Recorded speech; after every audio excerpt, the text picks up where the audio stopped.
Kangal e Alabai, dois cães conhecidos por serem capazes de enfrentar lobos e outros animais selvagens. Mas será que são mesmo tão fortes assim? E qual entre eles é o mais forte? Se quer descobrir, assiste o vídeo e se inscreve no canal. Kangal.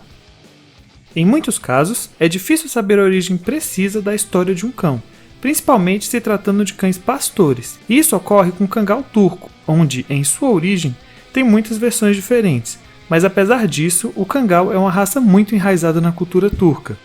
O que se sabe é que o povo turco, migrando da Ásia Central, dependiam da criação de animais, e por isso trouxeram seus cães pastores, ou seja, de certa forma, o Kangal descende do antigo Alabai. Esses cães eram animais bem grandes e fortes, e uma questão muito discutida é o que levou ao Kangal a ter esse padrão de cor tão uniforme, já que os pastores da Ásia Central são cães de várias cores. Mas acredita-se que essa padronização de cores do Kangal seja devida a um tipo de ovelha da região leste da Turquia, já que elas têm uma máscara negra semelhante à do Kangal, o que faz com que o Kangal se disfarce muito bem entre elas.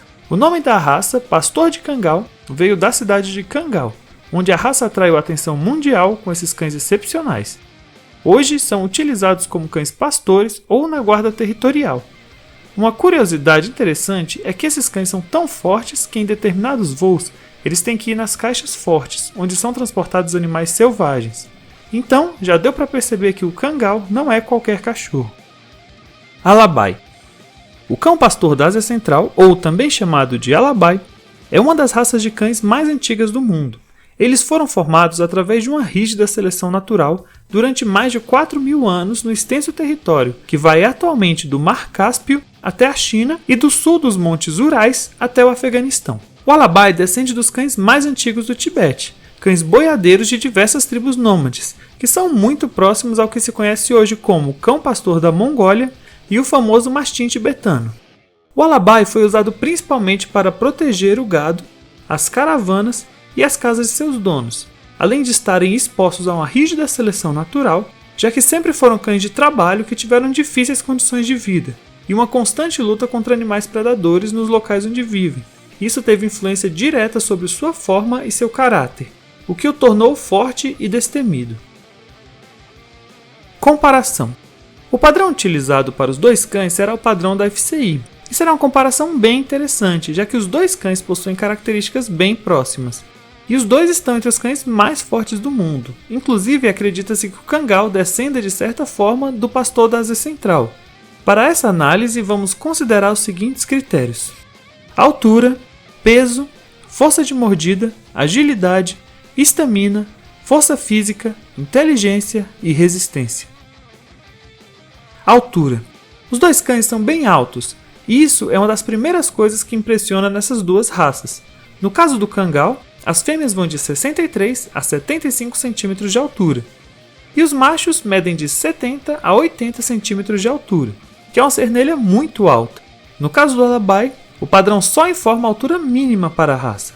As fêmeas têm a altura mínima de 65 cm e os machos uma altura mínima de 70 cm. O que inclusive no caso dos machos é igual à altura mínima do Kangal, e é visível entre as duas raças que se tratam de cães da mesma altura. Então temos um empate. Peso. Os dois cães já podem ser considerados de porte gigante. Um Kangal fêmea pesa de 40 a 50 kg, e os machos são um pouco mais pesados, pesam de 48 a 60 kg. Já o Alabai, da mesma forma que acontece com a altura, só é informado um peso mínimo. As fêmeas têm um peso mínimo de 40 kg e os machos um peso mínimo de 50 kg, que também é muito próximo ao peso mínimo do Kangal. E apesar dos pesos mínimos serem semelhantes, via de regra o Alabai é um pouco mais pesado que o Kangal, já que eles são um pouco mais grossos. Então, vantagem do Alabai. Força de mordida. Nesse ponto, o Kangal turco se destaca, sendo o cão com a mordida mais forte do mundo, com uma força absurda de 337 kg, que é muito alta para um cachorro e alta até mesmo se comparado a animais selvagens com o mesmo peso do Kangal. Já o Alabai há poucas evidências de sua mordida, algumas fontes citam uma força semelhante à do Kangal. Então vamos às considerações a respeito disso. De fato, o Alabai é um cão com a estrutura muscular na mandíbula fora do comum, e o fato do Kangal ter descendido do Alabai faz com que seja plausível que eles tenham uma força de mordida semelhante. Mas como não há certeza a respeito de sua mordida, vamos considerá-lo um pouco abaixo do Kangal, já que seria um pouco exagerado assumir que sua força de mordida seja igual à do Kangal, já que mesmo cães bem maiores que os dois não têm uma força de mordida igual à do Kangal. Então, vantagem do Kangal turco. Agilidade. A estrutura dos dois cães é semelhante, mas mesmo assim percebe-se que o Kangal possui uma movimentação mais fluida que a do Alabai, e não menosprezando a velocidade do Alabai, já que para cães desse porte ambos estão no nível altíssimo de velocidade.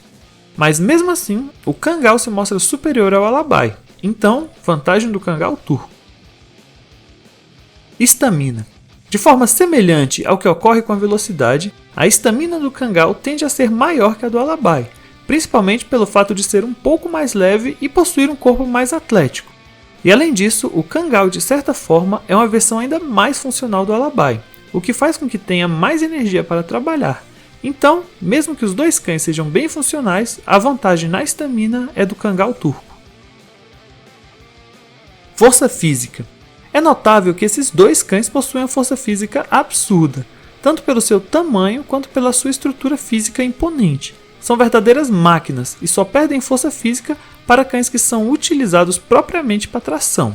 E como já foi dito em outros vídeos, o Kangal só não é utilizado para tração por ser um cão de difícil acesso. E da mesma forma podemos falar do Alabai, que só não é mais utilizado por ser um cão difícil de conseguir, embora hoje no Brasil já tenham criadores de Alabai, diferente do Kangal, que ainda não tem criadores no Brasil, já que é uma raça super protegida na região onde foi criado. Mas mesmo parecendo que os dois cães têm a mesma força, não se deve esquecer que há uma vantagem de peso para o Alabai, o que o torna um pouco mais forte fisicamente que o Kangal turco. Então, vantagem do Alabai. Inteligência. Não há muitos dados sobre a inteligência desses cães, mas se tratando de cães bem primitivos, dificilmente teriam uma inteligência de obediência altíssima. Porém, em contraponto a isso, os dois são cães pastores que costumam ter uma inteligência alta. Então, vamos considerar ambos como cães de inteligência média, e como aparentemente eles possuem inteligência igual, vamos considerar o empate. Resistência. Os dois cães são verdadeiros tanques de guerra caninos, sendo citados por muitas vezes como matadores de lobos, por serem cães que enfrentam lobos na região onde vivem, e ambos estão no grupo seleto de cães com força suficiente para enfrentar animais selvagens, sendo que, por exemplo, o Kangal em voos tem que ser transportado da mesma forma que animais selvagens. Então, esses cães são bem diferentes do que estamos acostumados, sendo que as duas raças de cães são bem fortes e rústicos, sendo donos de uma musculatura impressionante e possuindo um corpo bastante adaptado para se defender de grandes animais. Então, as duas raças possuem pontuação máxima nesse quesito. Conclusão. No placar final ficou 32,5 para o Alabai e 33 para o Kangal turco. Então, nosso Kangal turco continua invicto. Isso porque, além da mordida descomunal, que é uma característica pelo qual muitos conhecem a raça, ele mostra ter uma agilidade e força muito acima da média dos cães de guarda, e até mesmo dos cães de agarre, já que pertence a um grupo seleto de raças de cães com capacidade de enfrentar lobos e outros animais selvagens. E o Alabai, embora também enfrente lobos e seja extremamente resistente, tem uma velocidade menor e uma mordida, ao que tudo indica, um pouco inferior à do Kangal turco. Isso garante por hoje a vitória do Kangal turco, já que até o momento continua invicto. Mas diz aí, concorda com o resultado? Discorda? Comenta aqui embaixo e já coloca nos comentários se você conhece algum cão mais forte que o Kangal turco.